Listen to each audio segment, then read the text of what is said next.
Hi, welcome to this episode of our podcast. I'm Molly, the marketing executive. And I'm Laura, head of operations. And in this episode, we'll be talking about everything to do with sustainability within the travel industry. If you want to kick it off, Laura. What does it mean to travel sustainable? So sustainable travel, what I found is more so sort of travelling responsibly. There's a big sort of like eco-tourism term around it, which it isn't just, like greenwashing or reducing waste. It's more about the impact that it has on local communities as well. If you're travelling sustainably, you need to take into consideration local people, and then it has the effect on the world outside of that. And I know sustainability there's a massive push around it, a massive focus, especially with Gen Zs at the moment. But it is difficult to book sustainable travel. Why do you think this is?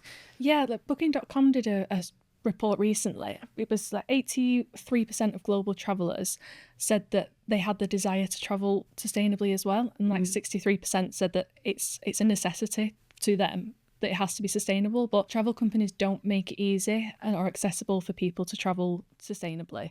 I think there's a lot of greenwashing, which I think, I've looked now, it was the EU's Corporate Sustainability Reporting Directive. I'm really glad I wrote that down. And they actually fined 20 companies in Europe for greenwashing. So I think unless people, they do a really deep dive, it's not easy or accessible for people anymore to know what's sustainable. So I think that's definitely the issue there. It's travel companies being transparent. Yeah. That's where the issue lies. Okay. And do you think, obviously, big corporations dominate tourism? Do you think this hurts smaller businesses? Yeah, like I was saying earlier about the sustainability, what it means, travel sustainability, it all comes back to local communities. And I think with big corporations, there's a term called tourism leakage, which is basically if, you go to a small island in, the Caribbean, people rely on tourists. Yeah. But big companies own, hotels, restaurants, and that's where a lot of the money is going into. So it's not as though local communities see any of it. So how do you think that travellers can ensure that local communities are seeing these? Even down to local restaurants, like doing your research. Yeah. It's all well and good staying at a lovely hotel and you've got all your food there, which is great, but don't stick to that. Go out, explore. So yeah, definitely say going to local restaurants. Yeah. It's a more authentic experience as well. But as well as that, I'd also say even down to using public transport, that's a massive impact as well, even sustainably wise. If you do want to think of the broader term of sustainability, reducing emissions, you could use public transport. But again, I do think it's that more authentic local experience that really helps. And what effect does tourism have on local communities? It can be really good. But again, I know I've just said about going local now. It's a bit of a double-edged sword, I know. No, so this is another thing you have to take into consideration. Like, it can have a massive negative impact. Yeah. Which, in, I think it was July 2024. Oh, yeah, so last July. There were riots in Palma, and there was 10,000 people out on the streets rioting. That the money that's going into Palma, again, with the tourism leakage, they're not seeing any of it. They were making house prices way too high for locals to buy. Big chains are taking over, so that local businesses can't, run what they need to. So although, as I said, going to local restaurants is great, using public transport is great, I think it can displace, even public services and even the people out of their homes and, upping house prices. So for as great as it is, I just think that you need to be a bit more, not you, just tourists need to be a bit more considerate and mindful that it's not just a holiday, like that is someone's home. Yeah. So how can we manage over-tourism for a better balance? There are really like smart, innovative ideas. Like in Dublin, for example, around the Temple Bar area, it can get really, really crowded, and that's sort of like the general place for people to be. Yeah. So they've combat it by distributing like a heat map, so they can redistribute people into less busier spots that are still twice as good. Yeah. But also acknowledging that it is a busy area.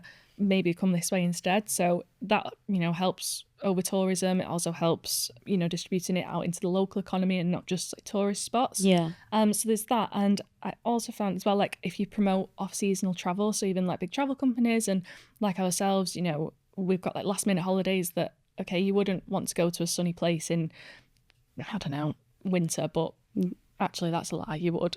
The other way around. But again, if you can promote off-seasonal travel, you don't just have to go for, peak seasons. There's so much there. Yeah. Or go to somewhere completely different as well that you wouldn't think about going to. Yeah. I think that's like certainly some ways we can start combating it. Yeah, and I think everyone has a bit to play on that as well, not Yeah. just the traveller, obviously these big corporations as well. So that's very interesting. And then in your opinion, what does the future of sustainable travel look like? I think it's a given. I think it's, government, businesses, people, for as much as I said, like, they're not transparent, that's only a small few.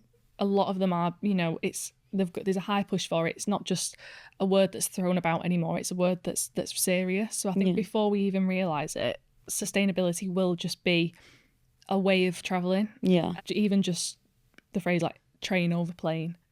It's slowing it down. It's less emissions. You get to see it more locally on a more authentic level, and you're enjoying the experience as well. You're still getting to the destination, but I think that's sort of where it's headed.